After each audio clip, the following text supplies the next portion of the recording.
Test 1, 2, 3, 4. Testing 1, 2, 3, 4.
Krista.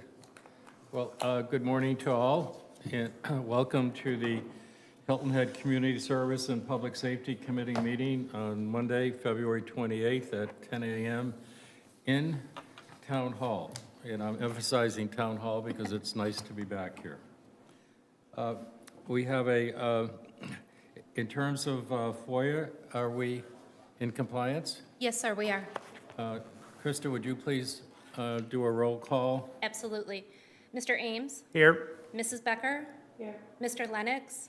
Here. Mr. Harkins? Here. All present, sir. Thank you. Our first item on the agenda is the approval of the minutes. Is there a? Move to approve. All those in favor, please? Aye. So moved. Before going to the next section, appearance by citizens, I would just like to remind our citizens of the town's rules and procedures for public comment. Once your name has been called, please state your name for the record. Each citizen has 3 minutes to address the town council. At the end of the 3 minutes, you are asked to conclude your comments. Citizens are asked to maintain a decorum suitable for the meeting and to refrain from using any profane, abusive, or obscene language. With that said, Krista, has anyone signed up to speak? No, sir, we did not have anyone sign up, nor did we have any comments submitted. Okay, thank you. With that, we'll move on. Our first item under new business is the ordinance amending section 2-5-70 of the town code for Hilton Head Island. I believe Mr. Gruber is going to. He is, sir. Let me let him know that he's up. I apologize. I think he may have gotten a call from the town manager. If he doesn't hurry, he's going to lose his place. Mr. Gruber, would you please provide insight into the ordinance amending section 2-5-70 of the town code, please? Yes, sir. Thank you, Mr. Chairman, members of the committee. What is before you today has been generated by staff basically to look at our current practices of our public meetings and how we treat public comment. In looking at our current practices in relationship to the language that is currently in the code, there's a disconnect between the two. What staff is proposing is an ordinance that would change the language in the code to be in line and be reflective of our practices. That way we avoid confusion and potential problems down the road. Essentially, the change that is outlined in the draft ordinance that is included in the backup would remove the word that a citizen of the town is authorized to speak to make it applicable to any interested party being authorized to speak. And again, we believe that to be more in line with the current practices that are in place for our public comment sessions. All right, thank you. So rather than restrict, we're expanding. And again, it's just to line up with the current practice. If for some reason the committee didn't want to go that direction, then we would need to go the opposite direction. But either way, our practices need to line up with our code and vice versa. Josh, is there anything in the language that has to do with public comments directed at individuals? So we have existing rules of decorum provision. We believe that provision is comprehensive. It speaks to the ability to, I'm trying to think of the right verbiage here. It speaks to the ability to not use offensive language, to not use obscene language and other similar tactics. I don't know that it specifically references prohibition on calling out an individual, but it does speak to how the public comments and how the behavior of the person is supposed to be conducted while they're providing those public comments. Obviously, the tricky part comes down to enforcement of the rules of decorum. That's where, we always find our struggles. But as far as the limitations on what they can and cannot do, that is clearly outlined in the rules of decorum, and we're not recommending any changes to that at this time. Mr. Ames? Let the record show that I approve of the staff attorney's new haircut. Thank you. I'm in favor of this change for a couple of reasons. One is, we have so many second homeowners on the island, and they are paying taxes. They may not live here, but certainly if they're on the island, they ought to be able to speak.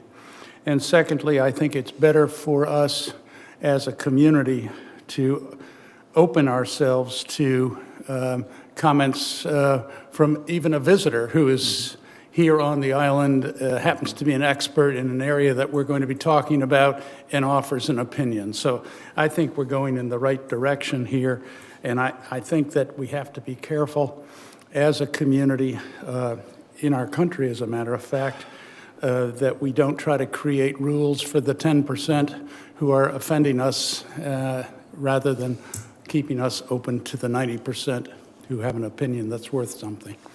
Thank you. Thank you, David. Well stated. Tammy, please. I agree. I think that opening this language to be consistent with the way we practice makes sense. Consistency is always good. I do hope, though, I think understanding a bit of perhaps where Tom was going, that we return to a day in our world where people can be civil and use their free speech and what they're guaranteed as citizens in this country for a productive purpose. And I'll leave it at that. Thank you. Thank you. I have nothing to add. Total agreement with the comments of my colleagues. That said, is there a motion that we move this to town council for consideration? Bill, I would move to approve the ordinance as presented. Thank you. Is there a second? Second. All those in favor? Aye. Aye. So moved. Thank you, Josh. The next item on the agenda is the joint ownership and operating agreement between the town and Beaufort County related to the development and operation of Ford Shell Ring property. Morning, Jamie. Good morning. I understand you're going to lead us through this on the next item. Yes, sir, I will. Good morning, committee members. You have before you the joint operating and ownership agreement. Uh-oh, it's not working. I was at the end of the slideshow, that's why. Apologize. There we go. The joint ownership and operating agreement for the Ford Shell Ring property. We're going to go over the location and current conditions of the property, the ownership agreement, as well as financial and maintenance responsibilities, and the next steps for this agreement. This is the location of the Ford Shell Ring property. It is on Squire Pope Road near the roundabout with Gumtree Road. It is currently heavily vegetated. There is an earthen trail that's been there for quite some time. It is overgrown, and there have been some trees down from Matthew that block portions of the trail at this point. But the intent is to open that back up. But the current conditions are there is currently an earthen trail and a probably 10 to 14 foot wide access to get into the property. Jamie, may I interrupt? Who put that earthen trail in? I think it may predate when the town purchased it and it was already there, because the Native Islanders were using that property to get towards the water for crabbing and fishing activities. Okay, so it wasn't related directly to the shell ring, but just access to the, okay, got it. Yes, sir. All right. Thank you. The operating agreement, the town and county purchased the property jointly in 2003, and at that time we had an intergovernmental agreement with regard to the property. This agreement will supersede that agreement. And this agreement has gone to the county council in April of 2021 with their approval. At that point, we started working on the details of the agreement, going through our legal process, developing the site plan. We wanted to make sure that we had everything in order before we brought the operating agreement to you. So that's where we are today. And there is an option in that agreement for the county and the town to enter into an agreement with the Hilton Head Chapter, the Archeological Society, for them to do tours, some site inspections, minor cleanups and maintenance of the property, should we want to go down that road. For the responsibilities, the county is responsible for the major part, the capital improvements and any major improvements. So this part, they will pay for all of the capital improvements to the park right now. There will be fencing, the trail, and the parking area. So if our drainage culvert fails, if there's major maintenance to the parking area, if a tree falls on the fences, that will all fall to the county to take care of those responsibilities. The town will be the day-to-day responsibility, the opening and closing of the park, the mowing and blowing of the trail, as well as the parking area, which should be a minimal cost to the town. This is the site plan that we have drawn up at this point. That is the current location of the trail that is there. We are widening it to make it a little more accessible. And then we're adding the parking area to the area. And we tried to put it in an area where I think we're only removing like one tree to put this in. So we tried to do it as minimal disturbance as possible since it is a historically significant property. Jamie, Yes, sir. why are the trails going off-site? The trail that goes off-site towards the right it will be a part of the access agreement that we have for the Barnwell property. So that's why you see that trail off to the other side. The other access is actually something we've had in place since we bought the property. There is a current access to Fuller Point that allows us a secondary access to the property. And that will not be necessarily a public access. We will have a sign there where it intersects with the trail, that's not a public part of the property. We don't want people going over to Fuller Point, but it will be used for maintenance and or emergency access should we need to get in that way. That's the way you get into the property now. There is an access there, yes. There is access off of Squire Pope as well, but we usually have a chain up. And that cross easement will be documented in this agreement that we have, or it's already documented? To my knowledge, it's already in place. Okay. And has been for quite some time since we purchased the property. But I know we were putting a gate there because right now there's a couple of bollards, and Fuller Point has been dumping their landscape debris on the property, so we're trying to prevent that. Might want to look into that just to clear that up. Yes, sir, I will. Thank you. And you'll also see up at the top, they've denoted that dark box up there. Town council has also expressed an interest in a future project connecting the property to the water. So they wanted to make sure that that it's denoted on there is a future option for the town to take on putting in an overlook, a boardwalk, or something up there to connect the property to the water, but it will not be part of the first capital improvement, but it is part of the joint operating agreement that there's an understanding that the town may choose to do future improvements to the property. Again, at its expense. Yes, it will be at the town's expense. So our next steps, we're here to get a recommendation from the committee, and if approved, that will be on town council's agenda as early as March 15th. If we get an approval from town council, there'll be an execution of the agreement with Beaufort County. Town staff will continue to work with the county on the permitting and construction of the park, and then if we choose to move forward with other elements, it will have to programmed into the town's CIP program for us to take on the costs for that. And so I'll be happy to take any questions on the joint operating agreement. Tom, please. This site is remarkable. Has there been any archaeological surveys done on the site? We had a small survey done by Matt Sanger, but it was just a small cut into it. He is definitely interested in doing more to that, but because the site is inaccessible because of trees being down from Matthew that we haven't cleared up, he hasn't been able to do that. I'm really excited for this one. David, please. Jamie, two things. You mentioned perhaps some sort of an operating agreement with the Archeological Society. We have precedent, Hilton Head Land Trust, Mitchellville, Honeyhorn, Rec Center, and so on. I'm not sure this is as much directed to you as to my colleagues, and perhaps the town manager. Is this a pattern that we want to continue? Is it an opportunity or a complication operationally for the town? I happen to be in favor of it, but because we have so many other precedents, I just wonder whether or not we're going in a direction that at some point we ought to talk about. Secondly, I agree with Tom's comment. This is an extraordinary opportunity. One aspect of the joint agreement that we may want to think about is that what is important to the town of Hilton Head may be less important to the county. And so to put that in a positive way, I would like to exploit every opportunity on this site to make Hilton Head memorable, distinctive, and convey to those people who come to the island and those people who live on the island why this place is extraordinary.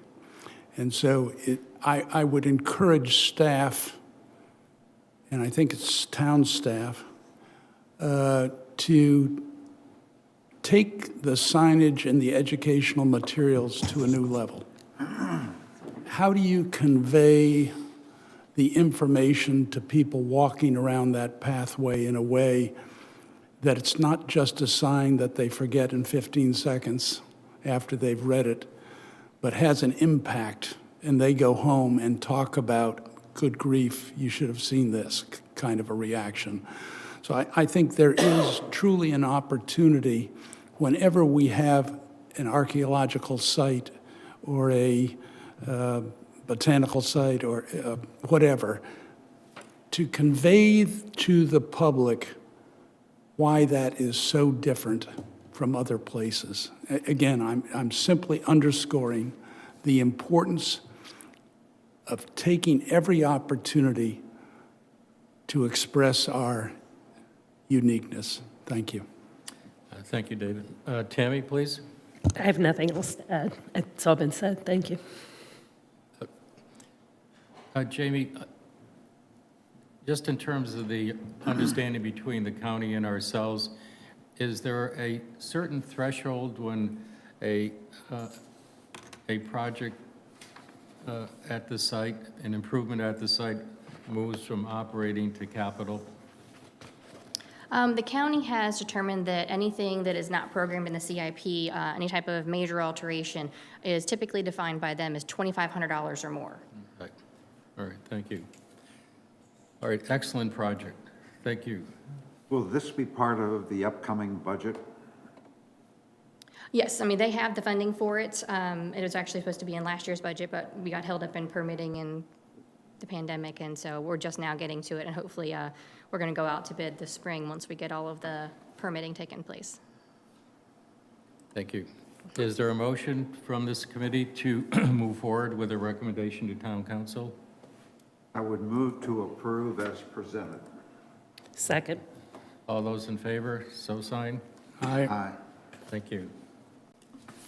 Jamie, the next item, termination of easements and the creation of an access and utility easement on the Ford Shell Ring property, please. Yes, sir. Same property, again, we'll look at the location and conditions. We'll discuss the termination of the easements, the creation of the access and utility easement, and then the next steps. So for the same property, there is a dirt driveway there right now, and that is because the triangle piece in the back is owned by the Barnwell family, and the only access to that property is across the Ford Shell Ring property, and that existed when we bought the property, and we acknowledged that when the property was bought. So the dirt trail that is there off of Squire Pope Road goes back to the Barnwell property currently. The intent is for the town and the county to execute a termination of the existing easements for two reasons. One, because it contains a septic and drain field on the town and county's property that we would like to eliminate in lieu of a utility easement. And then also the access itself is going to be modified, that it will be wider to accommodate two-way traffic, and it's going to be slightly shifted away from the marsh to give us more of a buffer area. So we will be proposing to terminate the existing septic and drain field and abandon the existing easement in lieu of creating a new access easement. And the town parcel, the park will have a swing gate similar to what we have to all of our other properties. But once you get to the end of the parking area, we'll have a chained access that will be open for the public to walk around.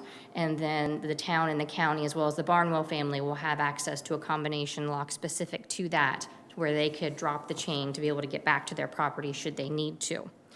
And we have made it clear to the Barnwells that we are not, the town and county are not responsible for any of the public that happen to wander over to their property.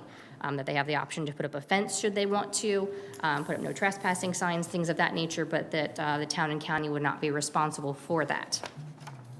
I have been in touch with Susan Carter Barnwell, who is the owner of that property, And she has been briefed on both of the termination of the easement as well as the creation of the new easements, and she is in favor of both.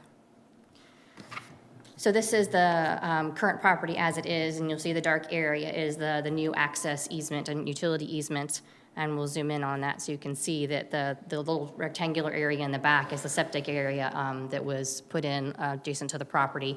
And you can see that currently up at the front there, the access easement is closer to the marsh, so we've shifted it a little bit to the left. And we'll put in a new drainage culvert and widen it to 24 feet for two-way traffic there. So the next steps on this has to go through county approval and town approval. So at this point, it's scheduled for the March 7th Natural Resources Committee before the county, and then going to county council on March 14th. And again, we have a recommendation before you all today, and if it's approved, it would go to town council as early as March 15th. And if both those are approved, we will be executing and recording both documents, the termination of easements and the access and utility easements with the county and Susan Carter Barnwell. Thank you, Jamie. Comments, questions from the committee? This site is 3,000 years old, right? Yes, sir. Do we have an older site identified on the island than this? Between it and the Sea Pine Show Ring, they might be close. Yeah.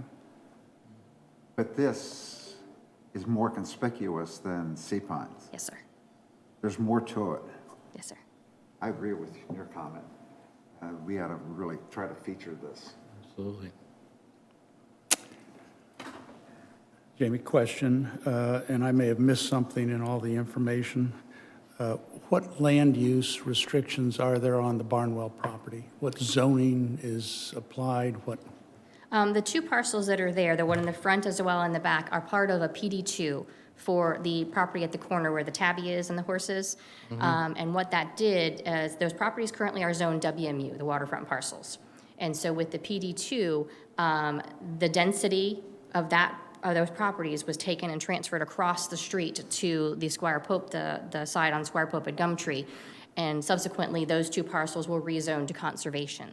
So they have no ability to have a land use on there or development, but we do still have to have access to the property should they want to get back there for fishing or anything like that. Thank you. Tammy? No additional questions. Thank you. Excellent work. Is there a motion to move forward with a recommendation to town council? Move to approve as presented. Second. All those in favor? Aye. Thank you very much. Next item under executive session is to review personnel matters related to the appointments to the Design Review Board. Is there a motion that we go into executive session? So moved. Second. All those in favor? Aye.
The committee went into executive session. No action was taken. So based on that, is there a motion for adjournment? Second. We stand adjourned. Thank you. Thank you.